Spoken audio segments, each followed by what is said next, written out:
anything else. We don't want to know.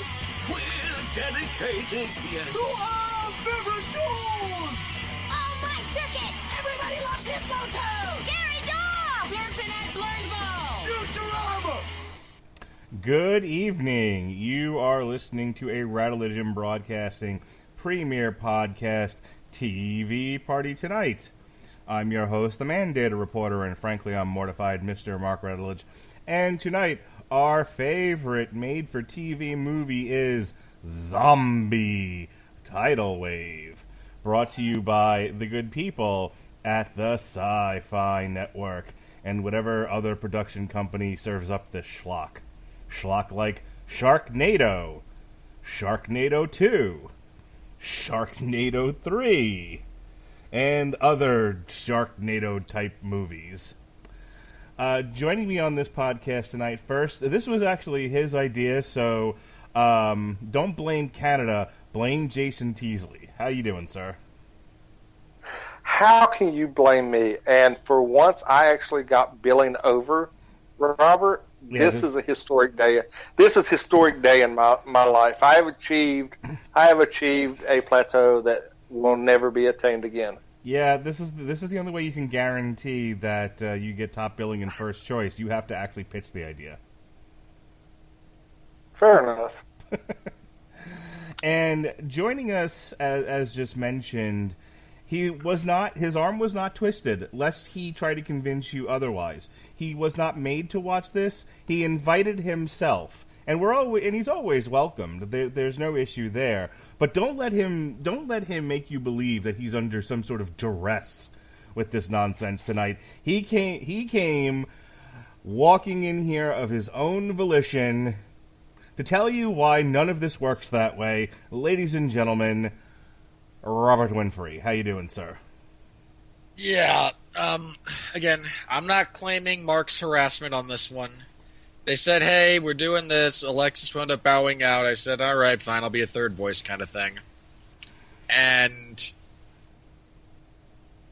here we are. I have suffered, and I will discuss why everything in this movie is wrong. Because literally everything. Now, Jason, you we can't wait to hear you tear this piece of schlock apart. But we'll get to the main event later. Let me start with you, Jason. Now, I did not have this on the schedule. I was not intending to start covering a slew of made-for-TV movie Sci-Fi Network movies, but this is the second one this week. Now, the first one I was really excited about. That was the Banana Splits, because I knew that was going to be almost 90 minutes of nonsense. But then you jumped on the bandwagon and said, Mr. Radulich, sir, may I please have some more? And when you meant more, you meant Zombie Tidal Wave. Why, oh why, were you so passionate about this project that you felt the need to discuss it with me on a Friday night, sir?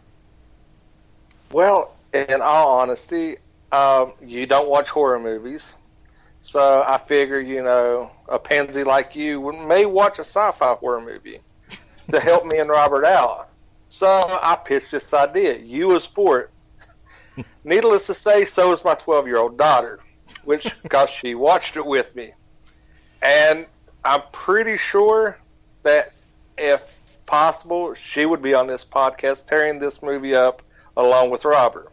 But personally, I kind of thought it was the type of movie that us three, I was actually counting on Alexa to join us, but, Robert stepped in, so we get Mr. Wizard instead of Fun Time, so we got to do what we got to do. Instead of Fun None Time, None of it works that way. None of it.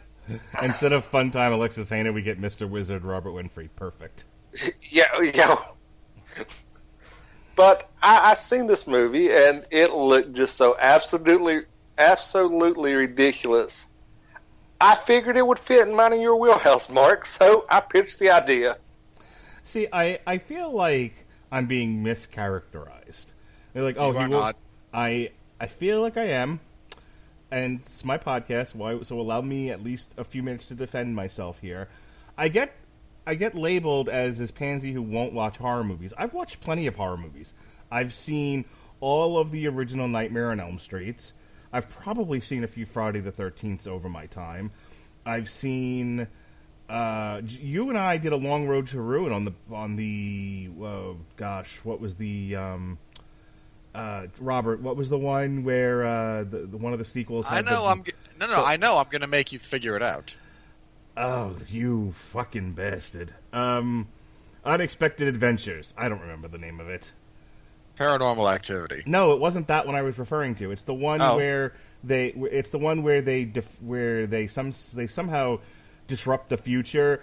They cheat death is what it is, and so death keeps trying to kill everybody. Hold on, you weren't on Final Destination. Yes, I was. Yeah, Final Destination. No, you weren't. Was you? I was on Final Destination. I don't remember you on it. That was like me, Sean, and I think Jason. I don't think you were on it. I know I've seen those movies. Yeah. I know. How many of them have you seen? I know I saw the ones where the logs come off the truck and the one girl gets burned in the suntanning booth. Okay, so you've seen the first two. You have not yet seen all 5. Those are the ones I remember, at least. I swore I was on that show. I don't know. Maybe you were. I might be misremembering. That's entirely possible. I know that Ben Cologne did a picture for us for that one, and that it was me and you and some sort of. Okay, then it was you. Then it was the two of us. So my mistake. I must be misremembering. Yeah. I've seen a bunch of the Halloween movies, not any of the Rob Zombie ones, but I saw the new one. I've seen the old ones. We did do the Paranormal Activity show way back when. So which in fact confirmed you being a giant pansy. How do I get to be a pansy when I've sat and watched all these movies willingly so and was able to talk about them with a fair degree of insight? I think pansy's a mischaracterization. Easily because you actually went on that long road to ruin discussing Paranormal Activity. You said, giant spider coming down the street. Fine, I'll get my gun. I'll take it on. I'm hardcore. Door shuts behind me for no reason. I'm out. Again, I frightened easily. Fair assessment. Pansy, not the way I see it. I'm just saying. And I've seen a bunch of zombie movies. 28 Days After being one of them. I've seen... Not even the right title.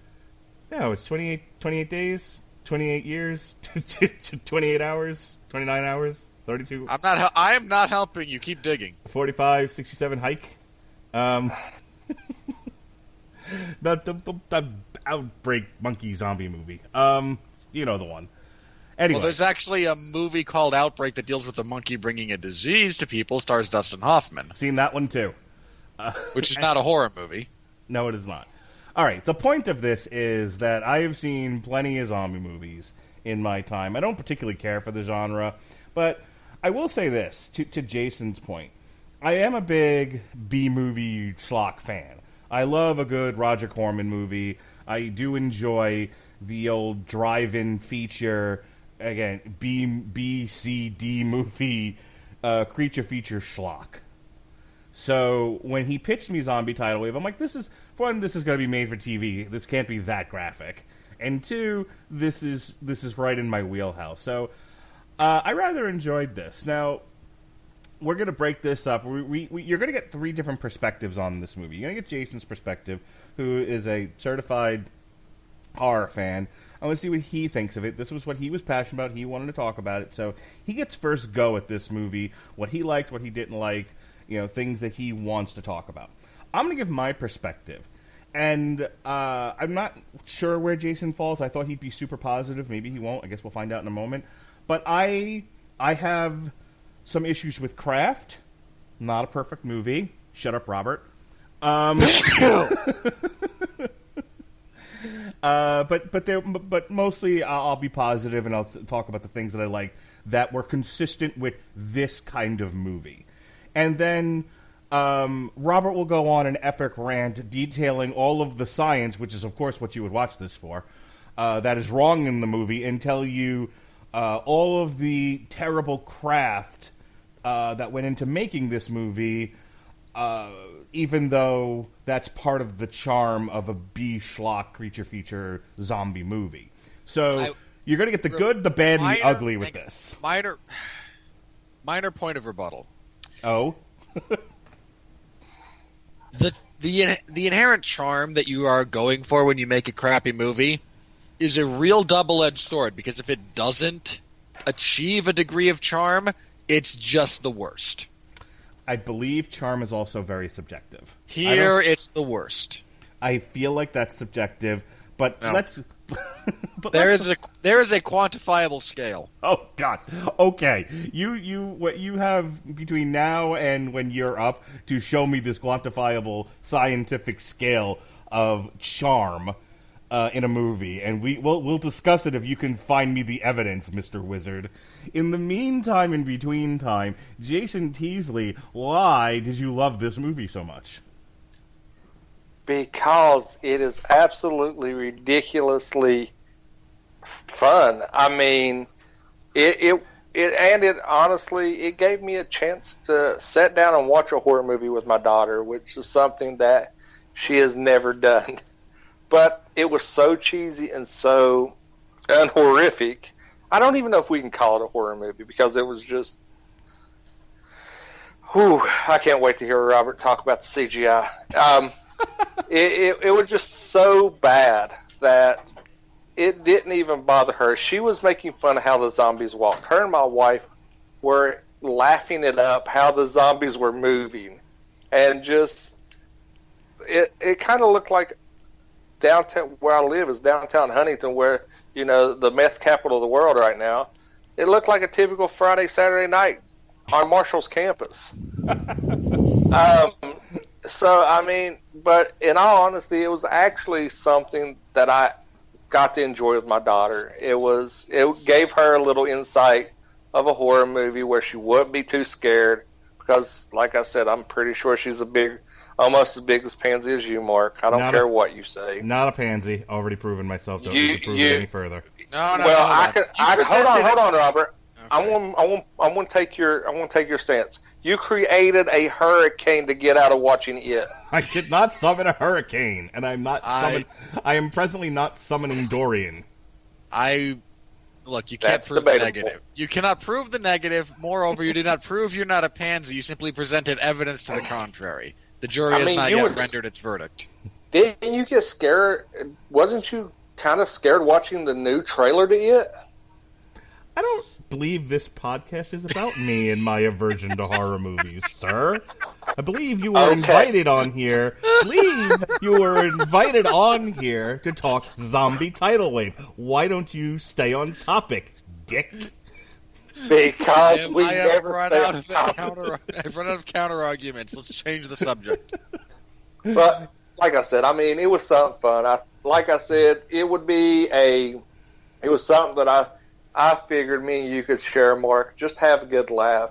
The fact that we get Robert on here and trying to keep his head from exploding, talking about the horrible CGI and things don't work that way is just an added bonus. All right, let me ask you some specific questions, because that was a very broad overview of an overview about broads, whichever you like. Let me bring up something that you brought up, and then I'll ask you some rather pointed questions, Jason. You said that your wife and your stepdaughter were laughing at the way the zombies walked. Have they not seen other zombie movies where zombies move in a deliberate kind of, you know, they're trying to get across this notion of they are the animated dead? What was the issue here? And did you see their point of view, or were like, no, this is typical zombie shit here? They don't watch horror movies. Okay. They have nightmares. I mean, my wife will watch horror movies like she's more of the paranormal horror movie type person, not the kind of slasher and stuff. She loves The Conjuring. We sat down and watched a marathon of all the Conjuring universe movies, and she really enjoyed that, and she likes that strange paranormal. But surprisingly, the Scream series is some of her favorite franchise. but yet she claims not to like slasher movies. I don't get it. But it's like and it was a entry point that I can get my daughter to watch. Okay. She's never seen a she, zombie movie before? No. The closest thing that she has seen to a zombie movie is The Crackhead on the Marshall campus. Did you Which is explain? actually much scarier. Did you explain to her that, first of all, after this, did you say if you like that kind of zombie walking, you should see the Thriller video? Were you a good dad, an appropriate father, and played for her Michael Jackson's Thriller? No, I said if you like this zombie movie, let me introduce you to Dawn of the Dead. Okay. Hang on, which version? The original. Good choice. And to her chagrin, to my chagrin, she said, at 12-year-old, hell no. Which I kind of chuckled because she was so adamant that she cussed in front of me inadvertently.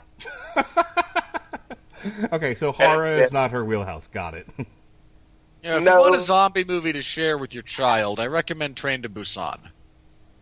Well, I suggested Midnight Meat Train. I suggested Hostel. Hang on. Midnight Meat Train is not a zombie movie.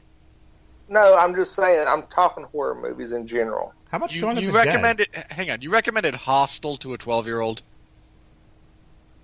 I didn't say I was winning Father of the Year. I'm taking You're my daughter. not even winning. You're not even winning custody at that point. Hey, look, I'm taking my 8-year-old daughter, to go see The Matrix this Sunday, provided Hold on. We have Mark here, and who let Jonas watch Joey Ron's penis party. That's true. I gave him a mountain of crap for that too. Don't worry. Yeah, I mean, good company. By the way, you know what my son said to me today? He says he changed his mind on what he wanted the theme for his 6th birthday party to be. He now wants it to be a Rocky-themed birthday. I've never been prouder or happier as a father. Did you call Pat Mullen and say, Pat, we have succeeded? I haven't had a chance yet. We were doing family fun time and steaks the size of heads tonight, so I haven't had a chance. So generally speaking, when I'm out with my family, I try not to be on Messenger. But okay, so. So Jason, did you find anything particularly funny or out of the ordinary with the way the zombies were presented in this, other than they were toilet bowl blue? Well, that's exactly what my wife said. My wife said they looked like they was urinal cakes. They got trapped. They was on a ship full of urinal cakes. The fact that they were blue, I thought this was a Smurf movie for a little bit. Ironically, not the worst Smurfs movie. It's true. It was just the overacting. I'm pretty sure the entire budget for actors was like $2,500, and they shot this over a weekend. The only more horrific acting I've ever seen is Eli Roth in Piranha 3DD. Yeah, that's the one where he gets his penis bitten off. Awesome. It's not awesome at all. But I mean, it was the overacting, the blue zombies, the fact that the CGI was atrocious. I'm pretty sure that some kid in the middle of Iowa on his iPad made the CGI for this. You didn't like the explosion at the end that produced so much purple drink exploding in the air? Mark, God, I don't want to come down to Florida and kick you in the crotch, but I will.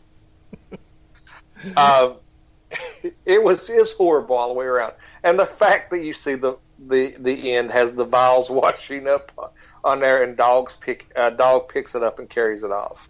So yes, we're getting a zombie tidal wave too, and I'm so stoked. What did you think of Ian Ziering in this? Because I don't know I haven't seen all the Sharknado movies. I definitely saw the first one, which was a lot of him running around. I don't remember him necessarily being in a tremendous amount of hand-to-hand action, combat sequences. and I haven't seen the rest of the Sharknado movies. But this one, there's a fair amount of him waving a machete around, or large. That has a taser attached to it. Yes, that yes. doesn't work. I'm campaigning now for Ian Ziering to be cast as He-Man in the Sony Mattel movie that they're working on. Well, I know they've already. And after that bit of dialogue, you won't be alive by the time I get there, because Pat is closer and he will find you and beat you to death. I'm all for Ian Ziering as He-Man at this point, with the amount of knife wielding that was going on in this movie. But what did you think of Ian Ziering's performance and his action sequences with the zombies that were only attacking one at a time? Well, for one, I've never seen a Sharknado movie. I know, it's surprising. I'm going to marathon them over the long weekend, I believe. Yeah, did you know this was actually in the Sharknado cinematic universe? It doesn't surprise me. There's no way that's true. No, I swear to God. The way I feel, he is very, very fortunate that Beverly Hills 90210 came back, or this would be his legacy. Let's be fair, it's still his legacy. Well, neither one of them's a good legacy to have. But also true. But yeah, look it up, Robert. The zombie tidal wave movie is in the Sharknado cinematic universe. I absolutely will not dignify that with a Google. But I mean, it was cheesy acting. Nobody took this serious, and it showed. Nobody watching this could take this serious, and it showed. The fact that he was just him in the final, mega zombie crocodile killer croc hybrid there that he fought. The stun gun finally works on was great. I mean, it was just the epitome of cheesiness. I especially liked when he Superman punched the one zombie. Oh, but my favorite part of the movie, by all means, was the one-legged zombie in the wheelchair that was fastened in. Mark, you'll get this reference. Robert, I don't know if you do. Do you remember the old '80s movie, The Ghoulies? The Ghoulies? Yeah. Yeah, I remember the Ghoulies. Yes. It looked like a ghoulie that came to life as a zombie in the wheelchair. You're not wrong. You're definitely not wrong. Yet another horror movie I've seen, by the way. Somehow he was green, not blue. And I mean, the randomness, the overacting. I mean, it was a fun movie, and I'm not saying it's as fun as a good movie. It was fun, and like I said, let's just go ahead and start campaigning him for He-Man. I'll get on board with you, Mark. All right, you get on Twitter. Let's get this going. Get this All right, let's get this trending. Okay. I swear on all that is holy and good in the world, I will find you people, and it will end badly. Yeah, don't mess with Robert. He just got a new belt. All right. Anything else, Jason? Any high points, low points, LOL points that you want to bring up before I shift the conversation? Well, the motorboat killing sequence was great. Yes, that was fantastic. Everybody line up, and I'm going to swing this 5-horsepower motor around, and you just walk into it. Well, they are zombies, after all. Like I mentioned, before we started recording, the whole I'm going to sing to the zombies killing sequence was great. The kid in the band, when he gets out of the van and he goes rock and roll and he starts hitting the zombies with drumsticks, was fucking phenomenal.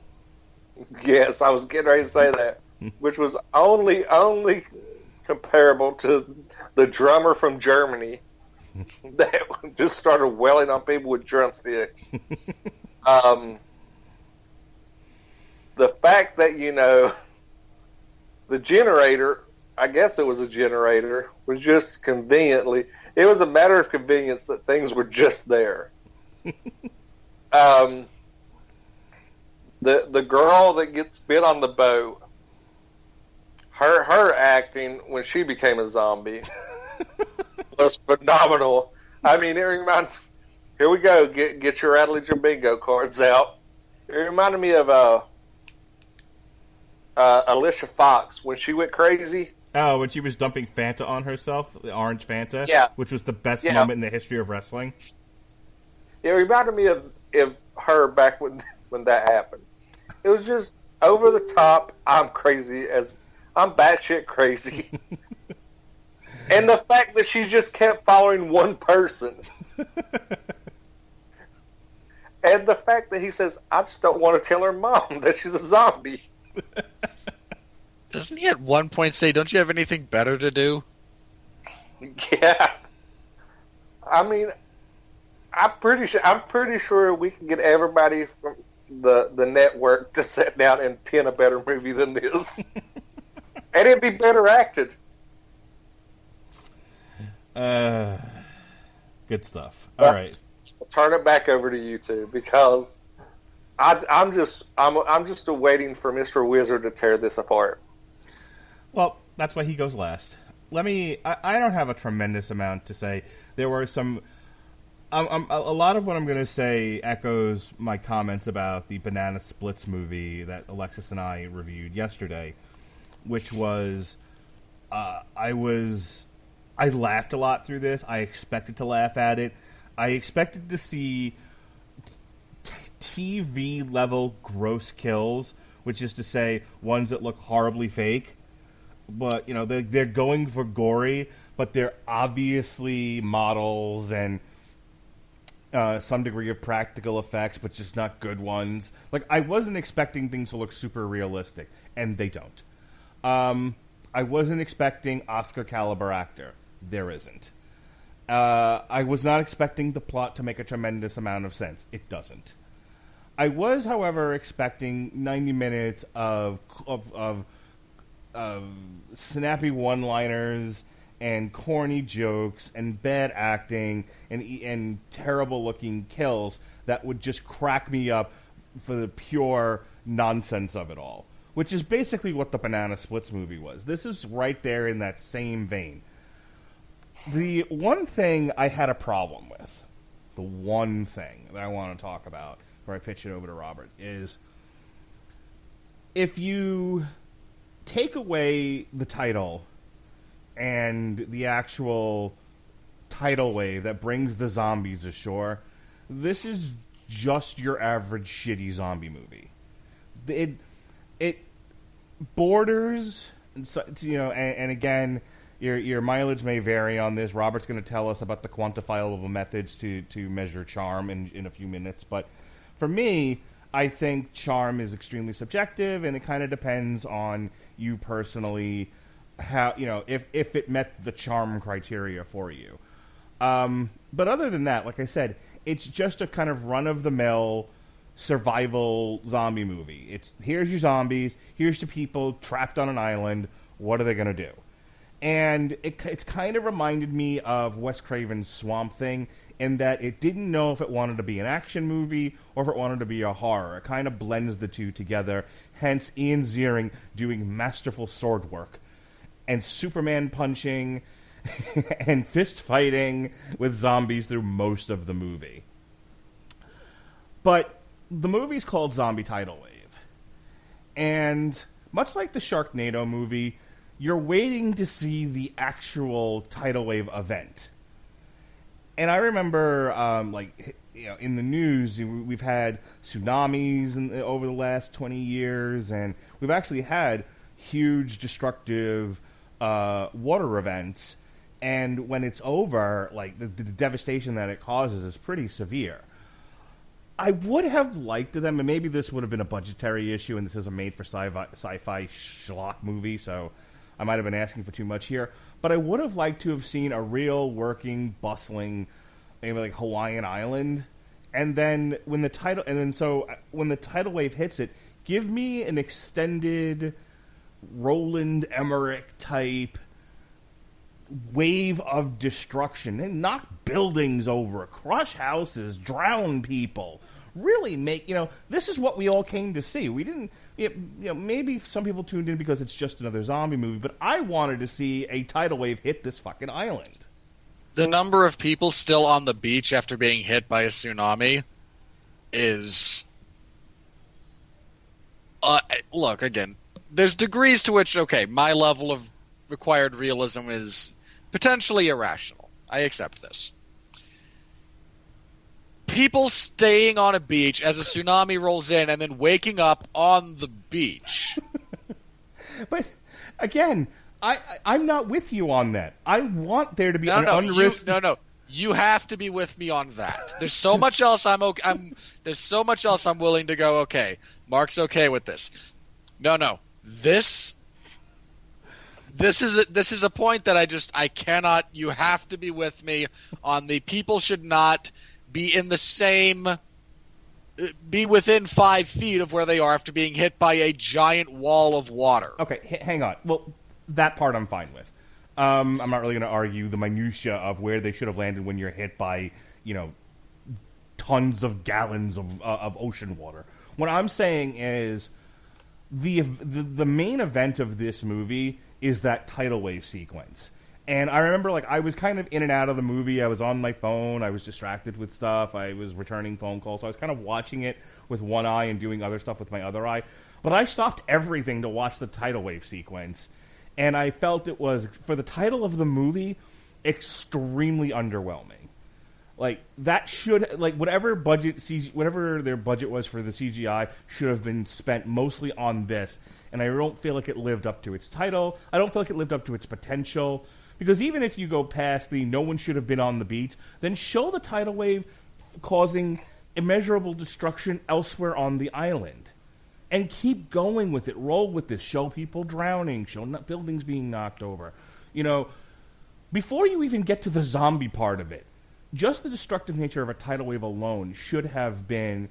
And maybe it was a tone thing. They didn't really want to show the destruction of an actual tidal wave of that magnitude because this is supposed to be a fun zombie movie. But it has to be budget. They just literally couldn't afford to show anything other than crappy set pieces. But I just felt like... For a movie called Zombie Tidal Wave, you could have named this ham sandwich. You'd have gotten the same effect for what they showed. And then, if you're going to then underwhelm me with the actual tidal wave event, what you did with the zombies wasn't fun either. They're just kind of there, and it kind of looks both funny and menacing at the same time. Then the wave hits, and there's kind of a lot of nothing going on, and then everything just kind of stops, and then it's just a regular zombie movie. I wanted to see zombies going through windows. Make something of this. This should have been a visual experience of, if you're going to call your movie Zombie Tidal Wave, show the waves carrying the zombies, doing all the other things I said before. And instead, they just kind of drops a handful on the beach, and we're like, all right, we're done now. the event has passed. Let's move to the next part of the movie, which is. But just there's that running great around... shot of the second zombie tidal wave coming in that then nothing develops out of. Right. So whereas Ian Ziering Superman punching and waving a sword around is fun, bad acting is fun. The zombies not really. Following any rules of any consistent rules of zombies. Sometimes they walk fast, sometimes they walk slow. Sometimes they're trying to eat your brain, sometimes they're just trying to bite you. It's fine. No one writing this movie really knows how to write a zombie movie. Got it. I'm willing to just kind of play with my phone and watch this passively and have fun with it. But yeah, my major problem was they missed the target on the tidal wave sequences. So that's it. Other than that, it was one of these things where I knew I was going to have fun talking about it with Jason. Now here's Robert to take the fun out of the fun and the air out of the room. Robert? Okay. Nothing in this movie. Just nothing. I mean, absolutely nothing is good or enjoyable. by almost all appreciable standards of quality and humanity and decency. Okay, let's just start with the acting, because that's been touched on briefly. It's terrible. Ian Ziering has one face, and one face only. And one tone. Like, you notice that he never changes his tone at all. He's just sort of deadpan through the whole thing. Yes, I very much noticed that. His physical acting skills are non-existent. I don't know what stunt double they had do a few of those fight scenes for him, but God bless that poor man, because he had to look worse, because it had to be believable as something Ian Ziering could do. It's awful. The zombies look comical. And I don't mean that in even like the loosest of enjoyably comical senses. Some of them have barnacles. Some of them don't. Some of them are blue. Some of them only have blue on their faces. There's no real there's no establishment or adherence to any sort of criteria for the zombies and their behavior. Yeah, I mentioned that. Which is so profoundly stupid. And for a very specific reason. Zombies can do anything. At this point, we have established in our ability to enjoy zombie movies, we accept all kinds of zombies. Slow zombies, fast zombies, undead zombies, hypnotized zombies, parkour zombies. Not a joke, actually a thing. I know. It's funny that you brought that up. And, again, you can do anything. It just has to be a bit... you just have to establish what it is and then stick to it. And we'll all go along for the ride. When you have none of that, it just comes across as beyond lazy. Which is what we get here. We don't have any even really enjoyable kills. Again, much as there is some like quasi-hilarity to be had from guy playing a ukulele on top of a van to distract zombies, even his death, there's no... And I get it, it made for TV, so there's not going to be a tremendous amount of gore factor, okay. But the number of times they have someone going, okay, bite someone near the neck, but for the love of all that's holy, don't get near the pressurized valve we're going to release for blood. So the blood now doesn't even look like it's remotely coming out of the area you're biting. Which is which happens frequently. The CGI is abysmal. Again, I mean, did you have a major problem with all that so much grape drink exploding in the air at the end? I can tell you why. I think I can tell you what it is. I think it's meant to be the remnants of whatever chemical they had that started the whole thing, just being down there and then being blown up. Because But why was it deep purple then? I don't know. It's Kool-Aid. I've made that joke. Because It's Kool-Aid. Because the zombies are blue, therefore whatever turned them into zombies has to be blue. I don't know. But they were kind of like, some were blue, some were gray, some were purple. Like, it was like the damn Crayola box. Look, the poor makeup artist, and there was only one, only had so much of each color. Hang on. Okay, let's just talk about the tidal wave itself for a second. Because you can actually look up what a tsunami looks like. Mark mentioned we've seen several. Most of them have been recorded to one degree or another. You can actually see what a genuine wall of water like that looks like as it crashes into the surface. It looks absolutely nothing like the really big surf wave they tried to depict here. Just absolutely nothing like it. The people still on the beach after being hit by this, again, if you've seen the tsunami come up, it's a giant wall of water. It's just a tremendous amount of displaced material that is being forced in a specific direction. And you're not going to be in the same spot. You're going to get shoved a long ways away. There would be no one on the beach. None. No one. Let's also talk about how apparently a key component of the zombies functioning the way they did was an amount of phosphorus. That was the best. Oh, well, that explains why they're blue. A, no, it doesn't. B, if there's a phosphoric component, that probably means they're very susceptible to fire and would then self-immolate. But, hey, I've only got, a high school education in chemistry. If that. I've got that. You've got that. I thought you were talking about the filmmakers. Okay, no. They have none. These morons didn't graduate anything. Do you really think anyone watching this movie cares about any of the scientific doodah in this movie? You mean anyone besides me? Yeah. Probably not. Okay, just wondering. Look, this isn't me screaming. I am not the voice of the people here, okay? I am the voice of me. I felt it needed to be asked out loud for our audience. Please continue. Well, then, hey, use it as a teachable moment so you can actually learn something about the natural world around you. Do you really think anyone listening to this podcast wants to learn anything? I don't know. I genuinely don't. So anyone out there, if you are listening to some of these podcasts for a minor bit of edification, tell Mark he's wrong.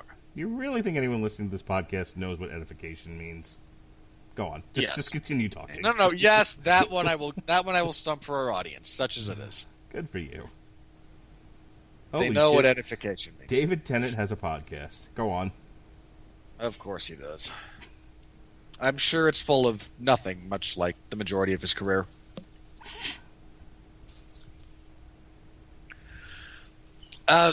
Their plan to deal with the zombies is the worst. Hey, I know what we'll do. We'll lure all the zombies on this island, apparently there's less than 20, into these pools of water on the beach where a power line is conveniently fallen into, then we'll switch the power grid back on from a single junction box. And we'll electrocute them because phosphorus conducts electricity. And that will stop all the zombies. At the same time, we're going to blow up a sunken boat that is apparently the cause of all of this to begin with somehow. And then I like the fact that you're having done. such a problem with this that your voice is actually cracking as you talk about this, like it's driven you to the edge of insanity. Look, I live on the edge of insanity. I'm just better at keeping it under wraps most of the time. So again, their plan is stupid. The action, such as it is beyond stupid. The acting is horrible. The CGI is horrible. I couldn't even get into this as an enjoyable B movie. No, it's so bad. Come on, the part where him and the doctor lady are fighting back to back and throwing one zombie at a time into the wood chipper was the best. Right, Jason? Did we fucking lose Jason? He has decided to save himself from the horror of this. Well, I think he had some stuff going on in the background and he muted his mic. But, Jason, you there? Okay, Jason agrees with me whether he says so or not. Jason has left the pod. Hey, he's back. He does not agree with you on this.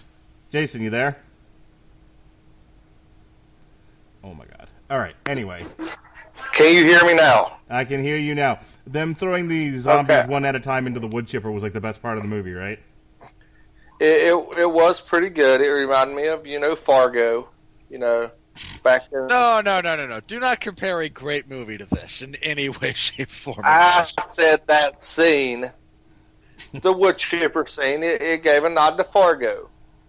It's just a little nod.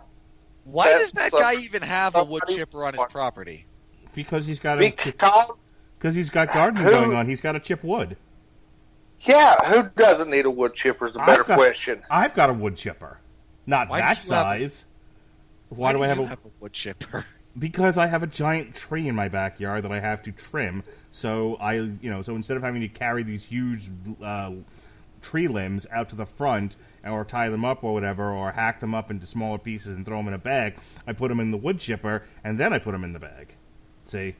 And he gets mulch. He gets mulch and has a beautiful landscape at his home. None of that's true, but yeah. Well, Fair I enough. was trying. Okay. Well, Also, there's an entire scene that this movie would have been better off without. It's where they actually try to explain things. Ah, yes, the exposition dump. Please go through this. Because I didn't do a plot synopsis because why? Yeah, there is no plot. There's no plot. But if you could explain to the audience what qualified as an exposition dump here, I'm sure people would love to hear why the zombies were blue in the first place. Okay. The exposition dump occurs when the island's chief of police decides he must unburden his guilty soul. Well, he's been bitten by a zombie as part of it. And he decides to confess to the few remaining survivors what's actually going on. A big pharmaceutical company, because all evils of the world are based around them, apparently, came to this tiny island. They're somewhere off the coast of Thailand, I think. They're in that Southeast Asia area. And wanted to begin conducting human trials on their drug away from the prying eyes of the FDA, which is... The notion that the FDA is even remotely competent enough to stop you from doing human trials on a drug is the least believable thing about this movie. I'm gonna admit something. It might make you look at me differently, but I was told I had to wait a full 8 weeks after I got my CAR T to drive, and the reason I got told that is because it is an FDA mandate. And I'm not gonna lie, I drove today, and I've driven once or twice a week since I've been home. The FDA has absolutely no enforcement arm. No one can stop me. I basically had to be honest, and I decided I'm not showing any symptoms. I haven't since this started. I wasn't bothering. So yeah, the FDA can't enforce shit, let alone what we're talking about here. The FDA, for the last, 15 years, has been a fundamentally broken, bloated bureaucratic agency that does not actually serve the purpose it's intended to serve. It's in desperate need of being just removed, and if you want to have something similar to it in place, fine, but the current application of that theory is just the worst. The FDA is terrible. Yes. Almost as bad as the EPA for a variety of reasons. Go on. So, anyway, they show up, and they start human trials on their anti-aging medication. I'm shocked they didn't get Diego Sanchez in here for a cameo. But apparently, oh no, it should not have been tested on humans because now we have zombies. And for some reason, our motley cavalcade of survivors at this point is Ian Ziering doing his best Jai Courtney impression, that is to say, flat. Hang on, you missed an important detail here. So they were working on a de-aging drug, but they weren't working on a de-aging drug. Hey, I'm getting to that. Oh, okay. I'm sorry. Go ahead. So again, our motley crew of survivors is Ian Ziering's doing his best flat Jai Courtney impression, who has no interest in this other than, boy, I got away from all those tornadoes full of sharks, and now I got zombies. Yay me. The chief of police, a quasi-paranoid schizophrenic dude who no one ever really explains who or what he is, or how he got the way that he did. Old black man. Chief of police's daughter, Ian Ziering's sort of love interest, and her daughter. Now, Ian Ziering's love interest is a doctor.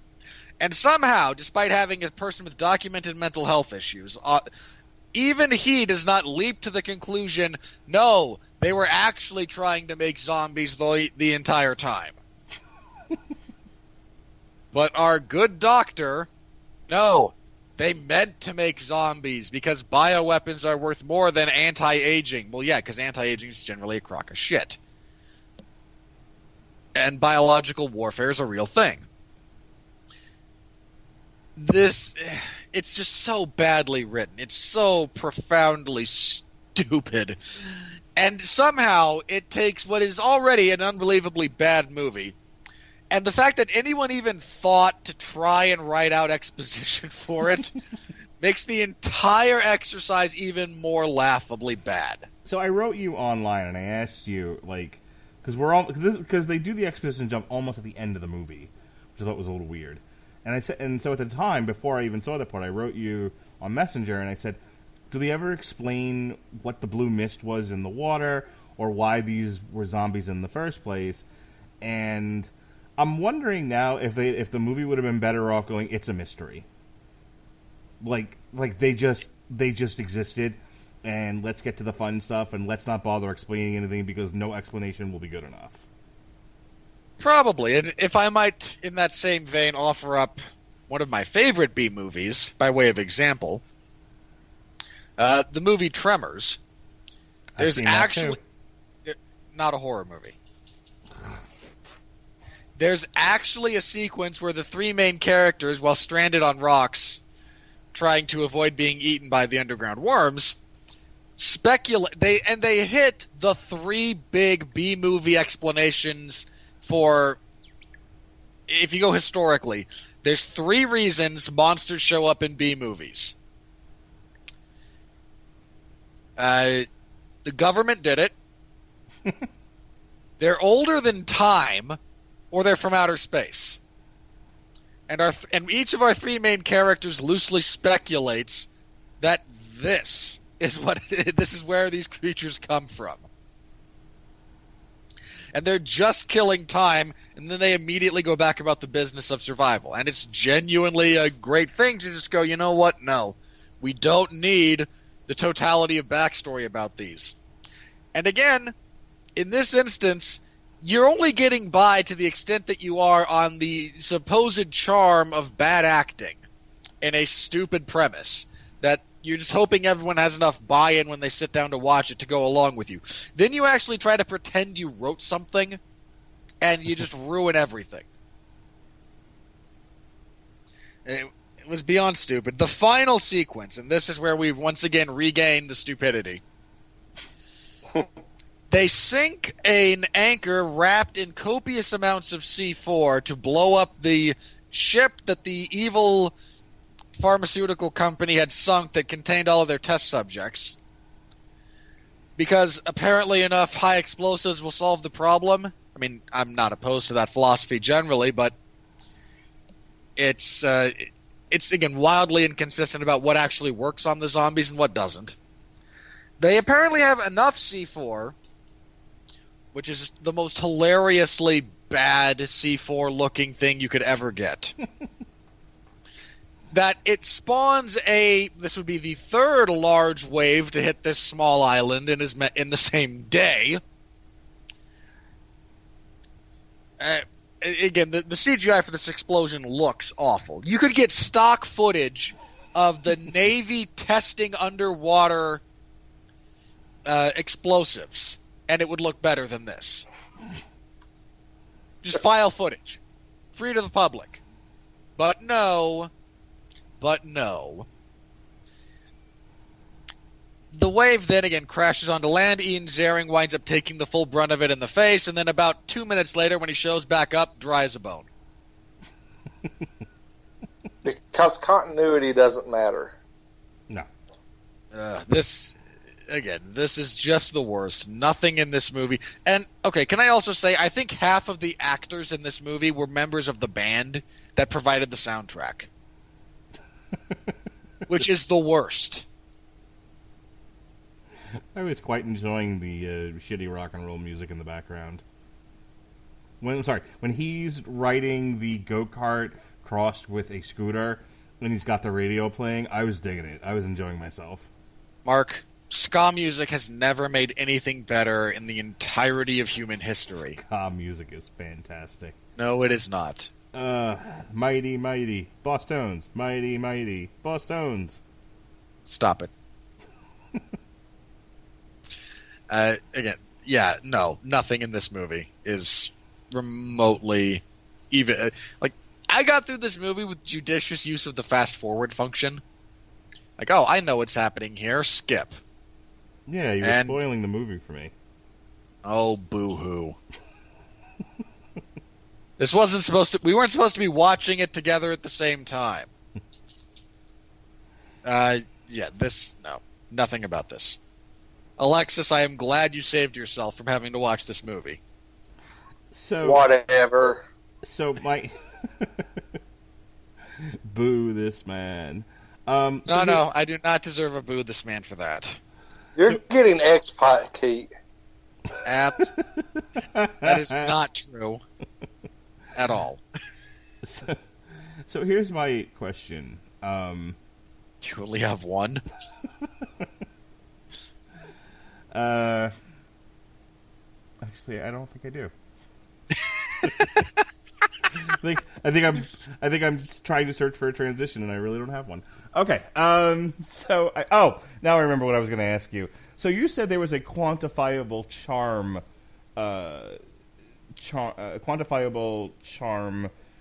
measurement.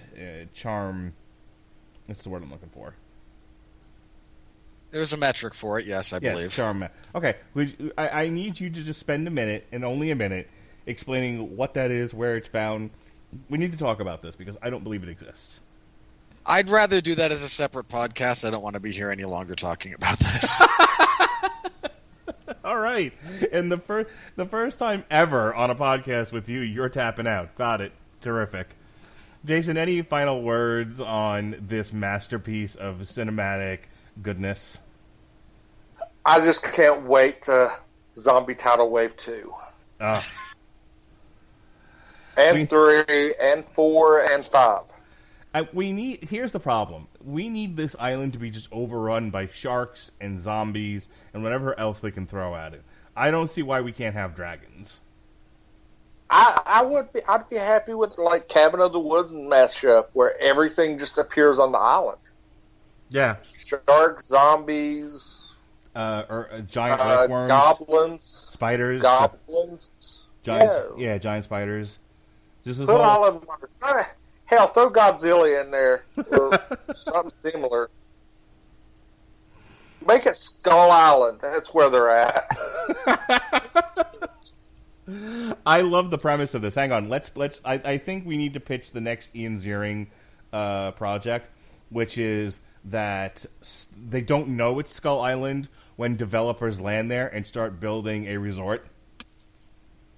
Huh? Come on. You know you're with me on this, right? I'm following you. Okay, so developers go to this island, which they don't know is Skull Island. They start building like a sandals there for people. They get it up. They get it operational. They start now it's busy. Now they got to expand it. They happen to have expanded it into an area where there are giant whatevers, and so those things come up, and because those things come up, King Kong comes out of the thing. Because King Kong comes out of the thing, then Godzilla shows up, and because Godzilla shows up, Mothra, giant spiders, they all start converging on this place, and so left and right, Ian Ziering is having to fight monsters.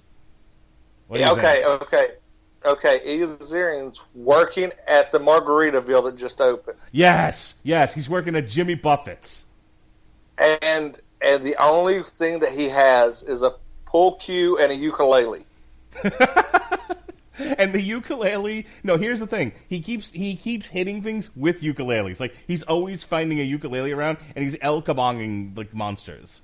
Yes. Oh, he is El Kabong. That could be the character. He's El Kabong. I don't think they can do that. I don't know. I mean... We don't have to use the name. Everybody will know. Does he have the mask? Does he have the mask and the hat? Because I feel like that's over the top. Oh, okay. And the cape. Maybe. Hang on. Final showdown. Maybe this occurs on Halloween night. This all starts to happen, and that's his costume, but he never takes it off. And since the zombies are phosphorus, they glow. Right, because there's also zombies here. And the final showdown is Godzilla, King Kong, and El Kabong on a volcano. Yes, absolutely. I hate you both so much right now. I was waiting to see how long Robert let us go with this idea. No, I was going to let you pitch that all the way through. I was going to let you do with the pitch. Ian Ziering has a magic ring that makes him giant so that he can fight King Kong and Godzilla, but it's taking over his mind, and so the reason why they're at the volcano is because he's trying to convince himself to get rid of the ring before he turns evil. And a giant eagle brings in reinforcements. Yes, they can't get to the island because of storms surrounding it, because it's actually in the Bermuda Triangle. So instead, they get giant eagles to transport military into this, and they use the giant eagles to get people off the island. And giant eagles dropping Humvees and stuff. Yes, I'm on board. But there's giant bats that keep fighting with the giant eagles. And in the Humvees, you have Dwayne Johnson, Jason Statham, John Cena, and Channing Tatum, all comprising members of G.I. Joe. Hang on. I'm not. Let's dial this back a second. First of all, they'd be the A-team. Second of all, I don't know if The Rock and Jason Statham are too big for this project that we're pitching for a sci-fi movie. But so maybe two different action stars that are more TV ready than Dwayne Johnson and Jason Statham. John Cena and who else is in the truck? Who was the other one? We had Jason Statham, Rock, Channing Tatum. Yeah, he's fine. He's not doing anything. So Channing. Look, if you want a cheap The Rock knockoff, you can always get Roman Reigns and just give him no speaking lines. Perfect. So Roman Reigns is there, and The Miz. Okay, now we've got it. So why don't we just fill the whole fucking car up with wrestlers? Let's John Cena, The Miz, Dolph Ziggler, and Roman Reigns. No. You can only do that if the car immediately blows up upon landing. Well, maybe. But because we got Ian Ziering working at Margaritaville, we have to get the whole soundtrack by Jimmy Buffett. No, you would wind up spending the entire budget on the Jimmy Buffett soundtrack at that point. Let's imagine Ian Ziering driving. We didn't spend money elsewhere. Nowhere else have we spent money in this movie. Okay, so Ian Ziering is driving a Jeep, and he's being chased by all manner of monster, set to Cheeseburger in Paradise. What do you think? Or he's driving toward the Margaritaville, listening to Margaritaville. I mean, I think you can do both. These are all great ideas, and I think that we should be contacted. We should at least get executive producer titles on this masterpiece. I mean, it would be at least on par with Zombie Tidal Wave. I think it's much better than Zombie Tidal Wave. What do you think, Robert? I'm going to give you the last word here. I think it would take a concerted effort to make something worse than Zombie Tidal Wave. We may have come close here. We've got a budget of $1 million. That's it. God.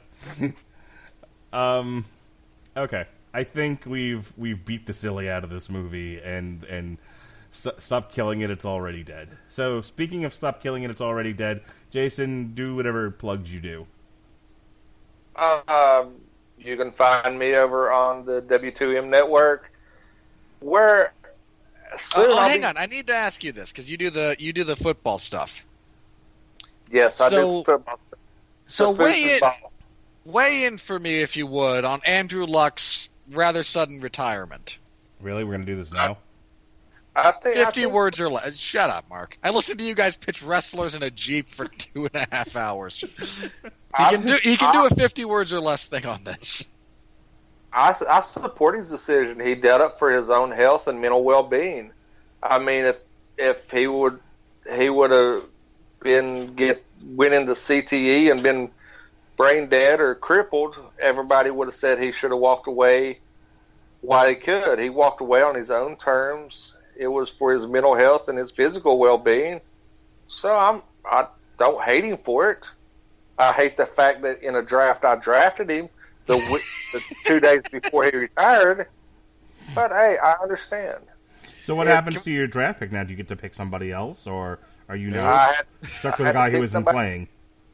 I had to pick somebody off. I got somebody off the waiver wires. Okay.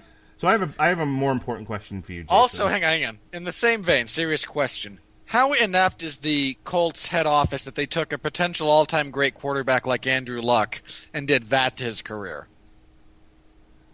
Well, I mean, the front. That man never had an offensive line. No, he did. He never had an offensive line. He really didn't have a running game. He had a huge legacy to fill coming in behind Peyton.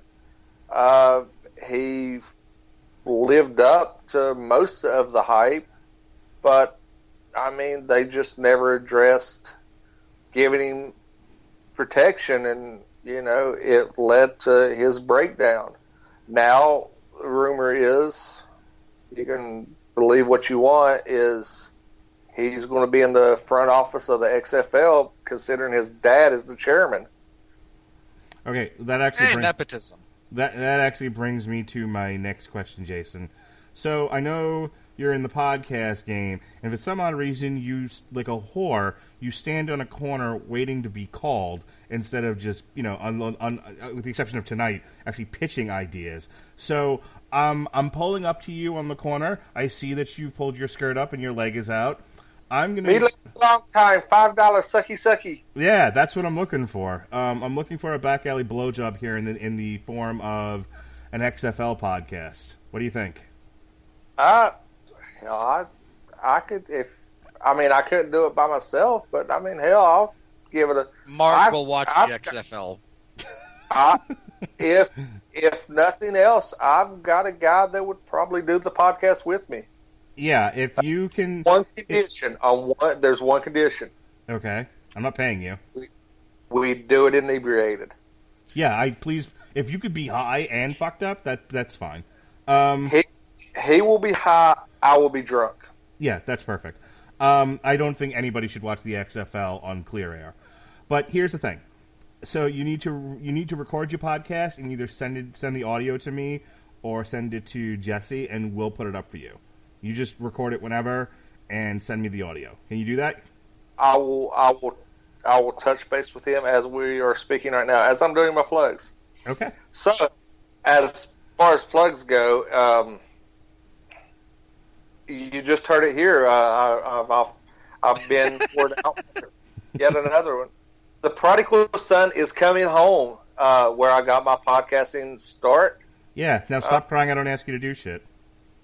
Well, you might ask me to leave again. I didn't ask you to leave the first time, fuckface. Jesus Christ. You said, it's like Teasley, I made a superstar out of Jesse. You didn't need Teasley anymore. None of these things are true, much like I am not a pansy. Move on.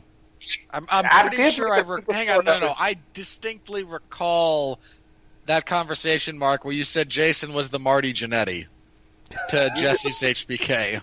I remember this. You, Winfree, are a fucking troublemaker. I mean, You're just now realizing this? Quit stirring the pot, asshole. You, finish your plugs. I'd like to get out of here before tomorrow, before Dorian hits. Wait, we'll be doing commentary as you're in the middle of a hurricane. No, the hurricane's not coming until like the middle of the week. That would be like us watching Crawl all over again. But anyway, you can find me over on the W2M network, where I host, where I'm part of the roundtable of the kickoff. And Mark just pitched me a new idea. I want to follow the path, and probably you'll see me back here on the Radulich Broadcasting Network, drunk and acting a fool, talking about ridiculous football. I think it should be a fun time. I look forward to your drunken ramblings about terrible football. It's what this network was built on. It's what this network is about. Robert, go ahead and plug your stuff. Well, starting in about 5 hours will be UFC on ESPN Plus 15, the UFC's return to mainland China. And we're already down a fight. So there's that. And I will be covering that whole event from start to finish in the MMA Zone of 411mania.com. Stop by, say hello. It's a long, cold night. I'd like to get at least as many people to stop by is stop by for poor Larry Zonka's coverage of Impact Wrestling. In addition to doing written coverage, he will also be doing live alternate commentary with me. It's DDP on, is it pronounced Zhang or Zhang? That would be Weili Zhang. So yeah, Jessica Andrade and Weili Zhang as they battle for the women's strawweight title.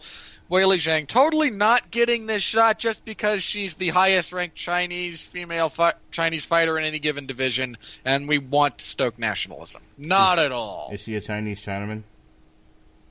You'd think the name would have given it away. Yes, she's... And in all fairness to her, she's... in all seriousness, very, very bright prospect. But this is absolutely, in my estimation, a bridge too far for her at this junction of her career, especially given how she matches up particularly against Jessica Andrade. Because Jessica Andrade is a tank. The rest of that card is kind of yeesh.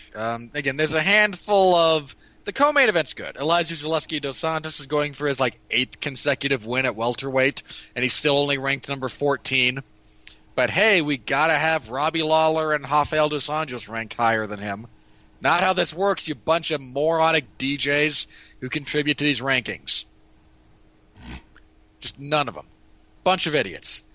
So co-main event's pretty solid. Other than that, if you can dig deep, and you've seen a few of these people, you might recognize a few names to potentially be excited about. But you have to be like me, or, Grabaka Hitman, or someone who just watches a lot of this stuff to really be aware of them. So, anyway, Mark and I will talk about stuff through the main event. We'll post the audio after the fact, because we don't want to do it live, given that there's significant portions where I have to listen, and Mark couldn't be able to talk. And there's just a bunch of downtime, so it won't line up exactly 1-to-1, but pretty close. So you can tune into that after the fact if you want to listen to me being unbelievably punchy and caffeinated, having put myself earlier in the day through this train wreck of an experience, going into that potential train wreck of an experience. Should be somewhat amusing. This Tuesday, Mark Radulich and I will be having a TV party for Season 3 of Hannibal. I missed that show. I do. I missed that show. It's a good show. We'll be talking about Season 3, the good, the bad, the ugly, the indifferent, etc., etc. And let me think. What else do we have coming up this week, Mark, since you know a lot? Okay, Buckwheat. Here's what's going on. As we've already talked about, the Andrade versus ding-a-ding-dang-a-dang-dong-ding-dong. Look, just pick a way to pronounce it, and you stick with how you're going to do it. That's all I asked. I'm going with Zhang. Okay. September is Onslaught month. Could not possibly be worse than Mike Goldberg trying to pronounce any names that weren't that. Trying to speak English. Words. Yeah. Speaking of coming to work drunk. We've got Onslaught month all month long. He works at Bellator. It is actually part of his contract at this point. So starting September 2nd, every Monday is Onslaught for the 3 weeks following that. Robert mentioned the Hannibal Season 3. It's the last of that podcast. That same day, myself, Chris Bailey, and Mr. Toxic Masculinity, Pat Mullen, will review New Japan Pro Wrestling, Royal Quest, NXT UK Takeover Cardiff, and that's in Wales. In Wales, Africa. And Wales is a country, you heathen. No, that's a Jesse and I joke. We've decided that Wales is in Africa. You are the worst. We are terrible people. And AEW All Out, which are all happening this weekend, so we'll line them up and knock them down for you. If you're not watching Wu-Tang, an American Dynasty on Hulu, then you can check out X-Men Legacy Volume 2, Invasive Exotics.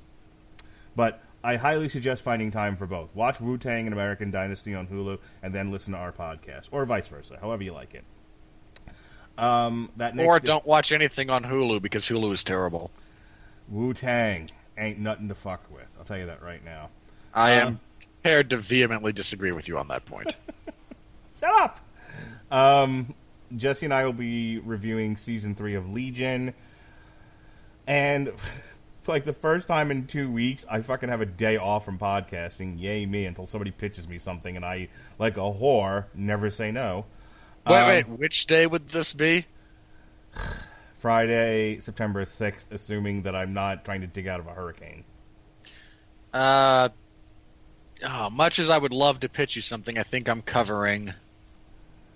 Impact? Yeah, there's a bunch of... Hang on. The 6th, 13th, and 27th of September, I will be covering Impact because there's just a lot of wrestling, and Larry Zonka, God bless him, is only one man. However, I'm throwing my wife out of the house on September 7th so that I can be alone with Robert. And we can cover UFC 242 Khabib versus Poirier in Abu Dhabi Daba. Remember, that does have an earlier, just for the record, remember that has an earlier start time. Yeah, it's like 2 o'clock. I know. Yeah, it's prime time in Abu Dhabi. Yes. But it's 2 o'clock here in the United States, so that's why I'm throwing my wife out of the house in the middle of the day. We'll be reviewing It Chapter 2 on September 10th. Waiting for Mark to find a way out of it. Kill Switch Engage Atonement on September 11th. She-Ra Season 3 on September 12th. Nothing on the 13th, thank God, but myself and Pat Mullen are going to do a watch-along for Josh Barnett's Bloodsport 2, now no longer featuring Dean Ambrose. And that's enough for me, thanks. Dean Ambrose is dead. That's enough for me, thanks. I'm driving. I want to thank Jason Teasley for pitching this idea tonight. We had a lot of fun talking about it. It's fun to just kind of kick things around, and not necessarily dissect the hell out of it, just kind of have fun watching it and talking about it, and then listen to Robert suck the fun out of the room.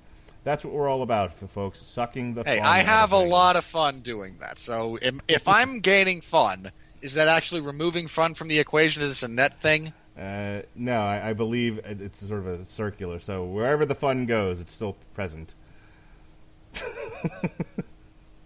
For the aforementioned Mr. Wizard, Robert Winfree, this has been TV Party Tonight. Be well, be safe, and behave.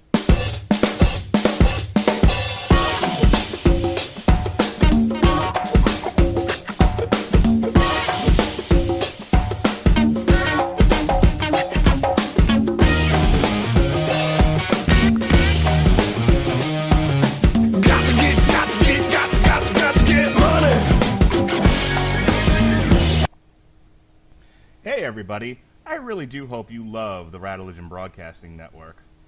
Did you know that you can actually get paid just for listening to this podcast? I know it sounds insane. When's the Dark Crystal review? But it's true. We just discovered this free new app called Podcoin, and it literally pays you to listen to podcasts. Here's how it works.